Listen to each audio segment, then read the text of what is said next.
mu buryo bwose bwo gusenga no kwinginga, kandi kubw'ibyo mugumye rwose kuba maso. Kwa hiyo muendelee kuwa macho musabira bera, ukiwaombea watakatifu. Amen. Amen. Ejo twagana ijambo ry'Imana rivuga hejuru yo gusenga. Jana tuliongea kuhusu maombi. Ndakoresha iminota mikeya cyane. Natumia dakika kidogo sana. Gusenga, kuomba, nukuganira n'Imana, kuongea na Mungu, nukwegera Imana, kumkaribia Mungu, nukumva Imana ivuga muri twe, kumsikia Mungu akiongea ndani mwetu, nugutegereza ko Imana natwe twumva, kungoja Mungu atusikie. Muri make nuko ndiko gusenga. Mafupi ni hivyo kuomba. Ubundi mara hari amahame ngangahe yo gusenga. Kuna kanuni za kuomba kama ngapi? Jambo rya mbere mu gusenga, jambo la kwanza kwa kuomba, gusenga nuguhozaho. Maombi ni ya kila mara. Abinginzi, wale ambao ni waombezi, bahora binginga Imana. Intercessors ni lazima wamuombe Mungu. Ubundi dusenze Imana izitwumva. Tukimuomba Mungu hutusikia. Imana itwumvishije rero, Mungu akitusikia, igira igihe cyo gusubiza cyane. Kuna wakati wa kujibu. Ariko iyo winginze Imana, lakini ukimsihi Mungu, izayigize igihe yari kugusubiza kera, kurudisha agano karibu, ikagerageza Imana yaravuze ko izagusubiza mu myaka 10. Kama angekujibu kwa miaka 10. Iyo winginze Imana, ukimsihi Mungu, Imana izimana urigashira ku myaka 5. Mungu anakuweka kwa miaka 5. Wongera kwinginga Imana, ukimsihi sana, Imana ikamanura ikageza ku myaka 2. Anaweka miaka 2. Iyo winginze Imana, ukimsihi Mungu, nicyo gihe hazaba ngo habaye miracle. Wakati mnasema ni maajabu na miracle ambayo imetendeka, inakuwa kwa sababu tumesihi na tumeomba kusihi. Leo gusenga kwa maombi sasa ni sumako, ni sumak isimanura Imana kugira ngo ikore icyo tari yateganyije. Mungu karibu yatumye kuri Hezekiya, amemwambia Hezekiya kugira ngo urafuye igihe cyawe, akamwambia wewe wakati wako umefika unakufa. Hezekiya yasobanukiwe ni hame. Hezekiya akajua kanuni moja, yasobanukiwe ni hame yo kuvugana n'Imana, kanuni ya kuongea na Mungu. Umuhanuzi yerekeyeyo, nabii aliporudi asimbere y'Imana, akaenda mbele ya Mungu, aravuga ngo Mana, akamwambia Mungu, nimesikia vile umesema, ariko nongeye kandi kugutakira, lakini ninakulilia Bwana, ariko zose hari ibyiza nakoze, ijapokuwa kuna yale nimefanya, wonyongera iminsi no gukora ibindi birenze, ukiniongeza masiku nitafanya kazi nyingine. Decision wari wafa, akamwambia Mungu, ile kauli ulikuwa umesema kuyahindura, unaweza kugeuza. Biblia ivuga ngo umuhanuzi ataragera mu murwa hagati, Biblia inasema nabii kabla hajafika nyumbani, Imana yamubwira ngo hari icyo avuze gihinduye gahunda zanjye, kile amesema. Hari igihe tuzadusenga na gahunda Imana yari yafata zigahinduka, tunaomba na program kubera ko ni data wa twese uri mu ijuru, kwa sababu ni baba yetu wa mbinguni. Tuvuga twese ngo haleluya, amen. Ariko mwandebye ko ari nje wabwirize, muniangalie nimba ari umuntu utagira isoni ni jewe, nta soni mfite kabisa. Ihame rya kabiri ryo gusenga, kanuni ya pili ya maombi, ni ihame ryo guca bugufi, ni kanuni ya kunyenyekea. Ubundi muri principe y'umuntu asenga, kwamba mtu anaomba azapfukama kika hasi, apige magoti, apige chini. Inamaanisha nini? Bisobanura ko nciye bugufi ngiye kuvugana n'umugabo kunyenyekea na kuongea na mtu mkubwa. Ubundi mu bantu bazi principe zo kuba, watu ambao wanajua kanuni ya kutii, tuzuvugisha umuntu umuhagaze hejuru. Hawezi kumwambia mtu ukimsimama juu. Iyo ugiye kuvugisha umuntu mu biro byiwe, ukiongea na mtu katika ofisi yake, wewe unanyenyekea, unaketi. Iyo rero tugiye gusenga, tukiomba sasa, tugahabamo ihame ryo guca bugufi, kuna kanuni ya kunyenyekea. Ari kinda abantu baza bakora cyane abanyamasengesho, kuna watu wanaomba waombezi, ngo dushiriremo inanga hanyuma dusirimbe dusenga, wanasema eti weka kibaza basirimba babasenga, weka kisirimba ndio sasa tuombe. Mu guhimbaza Imana, hiyo kisirimba ni kumchezea Mungu. Ibintu bibiri bitandukanye, mambo mawili tofauti na maombi. Mtu akiomba ananyenyekea na anapiga magoti anaomba. Pia mumeweka nyingi ambazo ni za mkato. Tuombe Mungu. Haleluya. Tuvuga twese ngo haleluya. Amen. Uyu munsi wa none, leo hii turaza kuvuga hejuru y'umwinginzi. Tutaongea kwa ajili ya intercessor. Tuvuge ibintu biranga umwinginzi. Kitu muombezi, maneno ambayo yanamuonekanisha. Nitumara dusoze, tutamatishe. Ndirinda kugira ngo mutaza kundambirwa, sitachukua muda mrefu. Kintu cha mbere, jambo la kwanza, umwinginzi agira ubusabane n'Imana. Muombaji anakuwa na uhusiano na Mungu. Muri James 4 no kuri 7, katika kitabu cha Yakobo 4:7 haravuga ngo mwegere Imana. Nasema karibieni Mungu, mwegere Imana, karibieni Mungu ayizabegera naye atawakaribia. bivuga iki iryo jambo?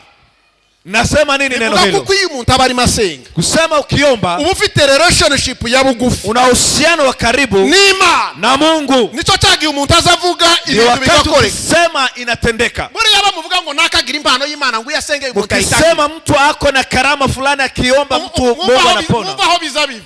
Inatoka wapi? Bizabiva mu gusenga Imana. Inatoka kwa kuomba Mungu. Gusenga Imana rero, kuomba Mungu kuza kwegereza Imana hafi yawe, kukaribisha Mungu. Wowe ibyo abandi basengera amasaha n'amasaha, yale wengine wakiombea uzubivugaho bigakunda. Wewe ni kusema kubera iki? Sababu gani? Wegereye Imana, umekaribia Mungu. Umunyamasengesho rero, umuntu wegereye Imana, mtu ambaye amekaribia Mungu, wegereye Imana, amekaribia Mungu, azavuga nka Yesu, anafanana na azasubiza abandi nka Yesu, anasema kama Yesu, anatembea kama Yesu, anafikiria kama yegereye Imana, kwa sababu amemkaribia Mungu.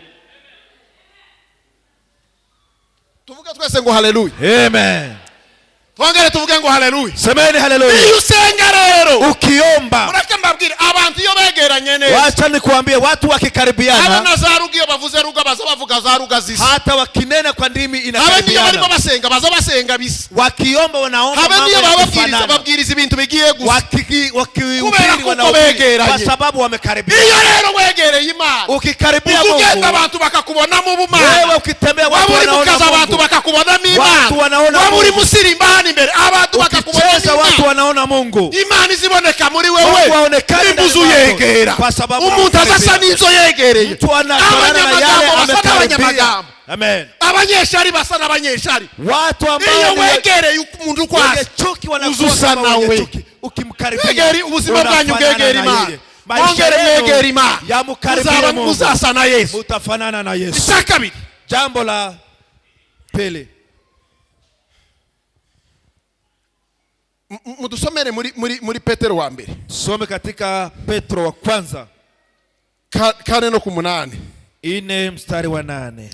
Umunyamasengesho akunda bene data. Muombaji anapenda wa ndugu. Impamvu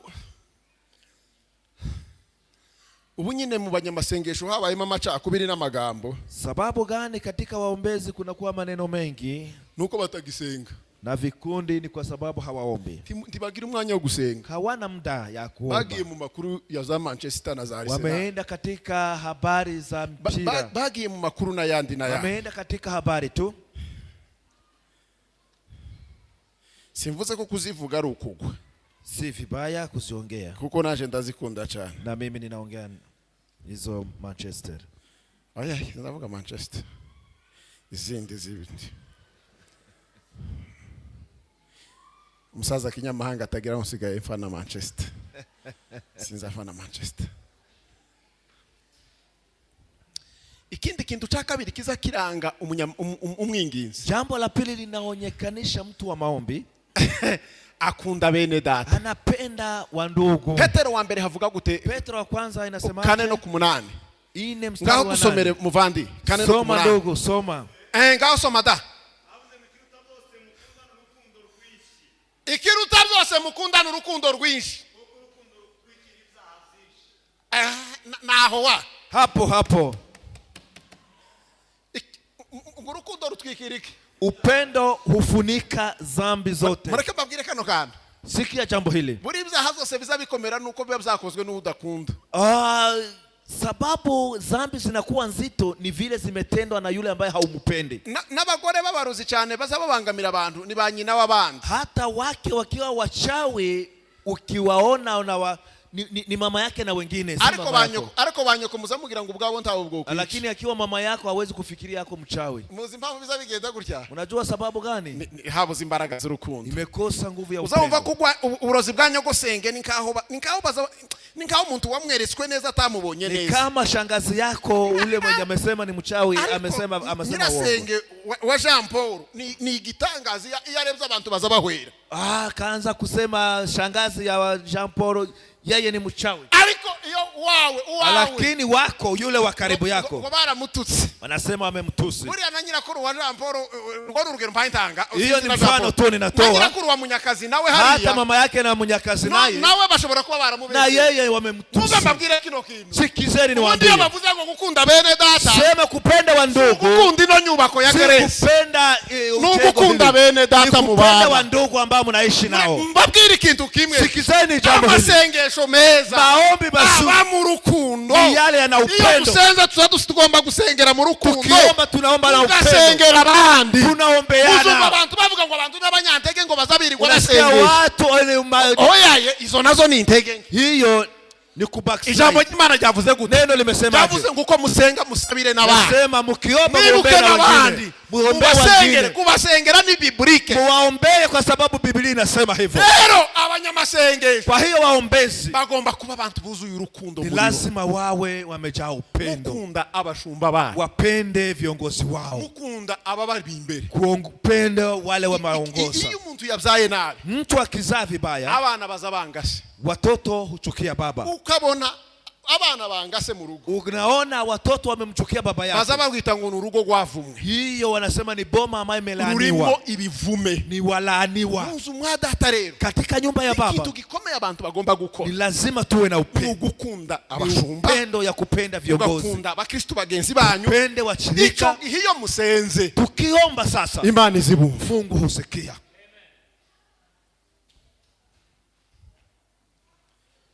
Gatatu, jambo la tatu, umunyamasengesho mwiza, muombezi mzuri agira kwizera ndetse n'ibyo atabona, huwa na imani hata yale hayaoni. Mureke babwire, nasanze ibintu byose tuzatuzizera. Acha niwaambie, tunaamini hata mambo yote keretse Imana, Mungu tu niyo tutazatwizera. Hiyo ndio hatuimani. Mureke bibasobanurire. Acha niwaambie, hari abantu mwese mwageze kuri UN, nyinyi yote si mmefika UN, muzamugerayo muzi Cyongereza bakecu, timuzamva ngo bararangwa I think ibintu ngibyo mnasikia mambo tu batapa wakiandika, muzamwizera ngo wa muntu wawe basobanura mutahamwumva karavuga uko, munaamini ya kwamba yule mwenye anasema ukweli. Jewe ngo nasanze ko naturutse mu bijombo no mu ibogobogo, tuzi ibyo bavuze, hautu yale wanasema. Umukobwa wazo sobanurira nyumva avuze ikintu ntavuze, kandi uko navuze ko ntazi Cyongereza kubera ubwoba. Uretse ngutaye ninkizi nyine cyo kuvuga, sikukuwa na hiyo kizungu, avuze ndamubwira, nikasikia amesema neno ambazo sijasema, ndamubwira ntabwo ari uko navuze, nikamwambia si vile nimesema. Mugabo arahaza wase nti waravuze ngo tuzi Cyongereza, wale mwenye ananifanyisha akaniambia haujui Kiingereza, sinzi kukivuga ariko nza ncumva, nikasema sijui kukiongea lakini nakisikia. Ico gihe rero aho ngaho naza menya je ibyo yaza mvugira, mimi nilikuwa nasikia yale, ariko mwebwe abatazi Cyongereza, wale ambao hawajui Kizungu, uzamba wizera umwana wahuye nawe muri UN, wewe unamwamini yule ambaye mmepatana na yeye huko UN, akiongea unajua kama ni ukweli, yote ni ukweli, tuzi ko yakwishimiye, haujui kama amekufurahia, ariko kama interpret ukamwizera ukamubwira, yule ambaye ni interpreter unamwamini, muzamubwira nk'abababwira muganga, vile amesema ni kama unaambia daktari, bahisha ibintu zose, hao ndio wanasema kila kitu. Uriya nukwizera, mwamwizera ile umemwamini yule ambaye anasema, tugeze imbere ya dada, lakini tukifika mbele ya baba abantu bagira kwizera guke, watu wanakuwa na Yesu yaravuze ngo ntimuhagarike imitima yabo, akasema msifadhaike Imani, muamini Mungu, naje munize, na mimi muniamini. Urugo kwa data hari amazu menshi, aravuga ngo yatanza kuba hari mbambi babwiye, arababwira rero ngo muhumure, akasema farijikeni, nitakuwa nanyi. Tondo kimuzura n'akantu kangana gutya, lakini siku moja kupata shida kidogo, unaanza kusizishira. Yewe urebe umuntu wicaye iruhande rwawe, ona yule yako karibu na wewe, urebe mu maso, umuangalie kwa macho. Ndabizi ko amasaha yagiye, najua amasaha imeenda, mubwire ngo kanguka agiye kurangiza kubwiriza, mwambie tuko karibu kutamatisha, mukoreho. Amen. Icyakane, jambo la 4, amareka mbabwira ikintu kiza kimara bitutse. Sikia jambo linamaliza usingizi. Ubona umuntu asinzira, kiona mtu anasinzia, uzomubwirire uzamumubwira uri nkano, mubwire ngo wasinziriye wa, umwambie umesinzia, tiyo kongera kubona ibitutse, hawezi kupata usingizi, azayamaba maso bukagira, na kuwa macho kabisa. Ndio. Ariko gusinzira si cyaha, sio dhambi hiyo. Ijya gatatu, jambo la 3, ngiye ijya kane, jambo la 4, umwinginzi yubaha Imana, muombezi anatii Mungu, kubaha Imana, kuwa na utiifu mbele ya Mungu. Amfete kubaha Imana su kwigengesera cyane. Yani kumtii Mungu si kunyenyekea sana hivi. Nguzuvuga kwijwi ryo hasi. Uongee kwa sauti nyororo. Nkabene data bo muri ADPR baza bavuga bigengesera. Kama wengine wanasema wakiwa na hari umuntu wabaye muri ADPR hano. Kuna mtu amekuwa kwa ADPR hapa. Ashiruko kweje tumurebe. Tumuone. Wengi wako. I love them. Ndabakunda cyane wa ADPR. Sana. Shwari mureke mbabwire ndabakunda cyane. Nawapenda sana. Ti wabona umuntu wambaye nabi kuri madhabahu. Hawezi kuona mtu wa ADPR amevaa vibaya amekuja kwa kanisa. Buriya zino zamini niza abantu be narige kuvuga ikanisa rimwe mbona ko naniya yoza kunyirenza hari ahirya. Ariko burya abantu bambara zamini n'abantu wale watu wanavaa nguo fupi ni watu tibaza babimenya mfete tibaza ambao wanafanya kitu ambacho hawajui. Kubera impamvu z'umutekano baba biyobewe cyane. Hawajui kile wanafanya.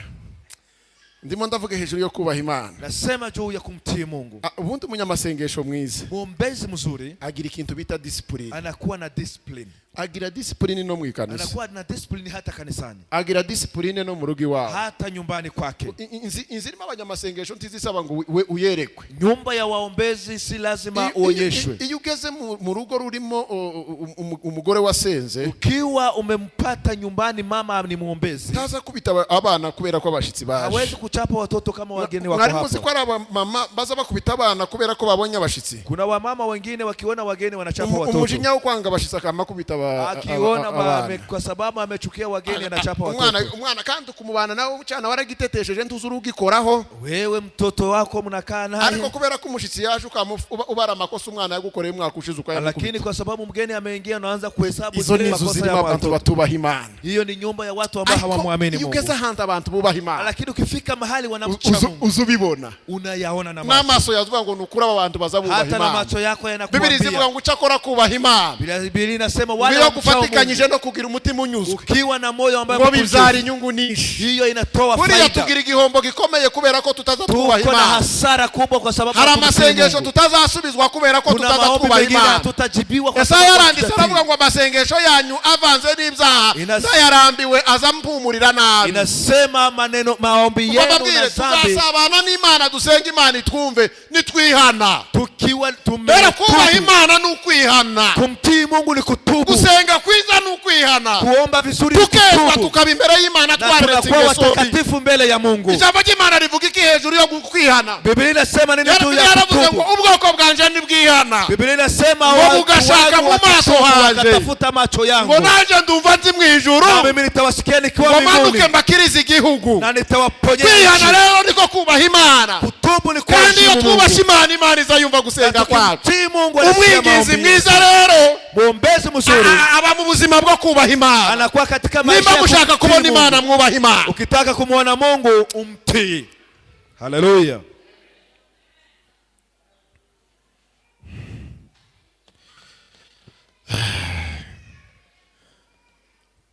Reka nsimbuke nje kucaka 5 naco nzozerezaho mfite byinshi. Kuna mengi ariko ikindi cyo cyanyuma. 5 ndio yo tutamatishe. Umwinginzi mwiza asengera imitima kugira ngo ihinduke. Muombezi mzuri huombea mioyo ili igeuke. 99% y'abantu bo muri generation yacu, 99% ya generation yetu hii tugira ibyifuzo byo gusengera imibiri yacu. Tuko na mahitaji ama desire ya kugombea miili yetu. Turye neza, tukae tukule vizuri, twambare neza, tuvae vizuri, tube mu nzu nziza irimo akabati, tukae katika nyumba nzuri, tugira agafaranga muri cooperative bank no muri post bank, cooperative bank na post bank, tugira amafaranga muri equity, tuwe na pesa katika equity. Ico ni icifuzo kiza kiryohera umuntu. Hiyo ni desires ambayo ariko umwinginzi mwiza durica azasengera cyambere. Muombezi mzuri kila anaombea, azasengera imitima y'abantu, anaombea mioyo ya watu kugira ngo ihinduke, ili ibadilike. Iyo dusengera abantu kugira ngo bahinduke, tukiombea watu ili wabadilike, Imana izitubonamo aba intercessors bari mfite quality. Kama sisi ni waombezi, ni bangahe bagira umwanya wo gusengera abapagani? Hawana muda wa kuombea. Ni wangapi wako ariko agatenge kaza gasaza ukaja mu mahombo wapagani? Umwana azacumbagira akaguru gahamagara abashamburiye. mtoto akianza kujikwaa muve babwire kino kintu, muve babwire kino kintu. Sikizeni. Dusengera imitima ya bene data. Tuombee mioyo ya wandugu. Dusengera imitima ya bene data. Tuombee mioyo ya wandugu. Dusengera basubiye inyuma. Tuombee wale iyo urebye ukunda abantu bari mu buyobe. Ukiona vile watu wamepotoka biteye ubwoba. Eko ni ajabu sana. Nabwiye bene data twabanye ejo. Nimewaambia wale tulikuwa nao jana. Hari itorero bita ngo naba Orthodox. Kuna kanisa la Orthodox. Rufite 80% y'Abanyetiyopiya. Ni 80% ya wa Ethiopia. Iyo unaza mu mihanda usangamo abasaza bafite imisaraba. Ukifika kwenye barabara unawapata wazee wakiwa na misaraba. Kubera kuko abantu bananiwe gusenga. Kwa sababu watu wameshindwa kuomba. Uzamusanga umurongo uva ngaha nari kuri kaburimbo. Unapata watu wamekweka msururu. Bagenda bamugeraho kugira ngo abakubite. Wakifika kwa mzee huyo anawagonga kaka musaraba. Iyo musaraba senge yagacaho. Anamugonga musaraba. No mbaza bene data ndabase noneho. Nikawaambia ni ndamna gani? Bimeze bite hari? Hii ni nini sasa? Baravuga ngo kuriya ko barasengerwa ko barahabwa imigisha. Ananiambia hivi wanaombewa. Ubwo rero ngo yatabaye bene data. Hivyo eti amemsaidia. Mumve mbabwira ico dukeneye ku ruhande rwacu. Sikiza kile ambacho tunatamani. Dukeneye gusenga. Tunatamani kuomba. Dusengere bene data. Tuombee wandugu. Aho kugira ngo uvuge ko nakayaguye.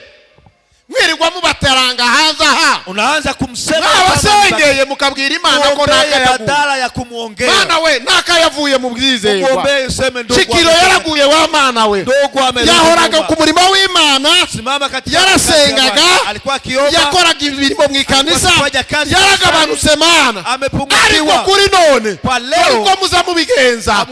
Mwamenya makuru noneho. Nageze ahantu usanga shikira siga yarabaye umusinzi. Mahali nikasikia. Muzi mpamvu. Timuri abinginzi bahagaze ku izamu. Abahagaze ku izamu rero baza basengera imitima yasubiye inyuma. Musengera itorero rya none ririmo rirasubira inyuma. Abantu bavuye ivy'Imana zabavuye ku nzoka. Mambo ya Mungu wameacha. Nta kintu kigoye nko gusenga. Hakuna jambo ngumu kama maombi. Ariko kandi nta kintu cingira akamaro kibaho nko gusenga. Pia hakuna kitu ya maana kama maombi. Musenga ubudasiba. Ombeni kila siku. Mwegera Imana. Karibie Mungu. Imana izabegera. Mungu atawakaribia. Mushaka Imana. Tafuteni Mungu. Muzayibona. Mutampata. Hari ikikugoye. Kuna yale yanakuwa. Reka maganya. Acha kunenga. Omba. Hari ikikugoye. Kuna lile linakusumbua. Wisaba abantu batakumvira ubusa yewe. Acha watu senga. Omba tu. Biblia baguba bayagira gute? Biblia inasema asenge. Mumerewe nabi. Musenge n'abantu tibaza birukigwa. Uzumutekereza umunsi wamutekerejeho akakubwira ngo naje ntibirimo bikunda. Dore icyo dusigaranye cyasimwe no gusenga Imana. Mwegera Imana izabegera. Mwakira ijambo ry'Imana.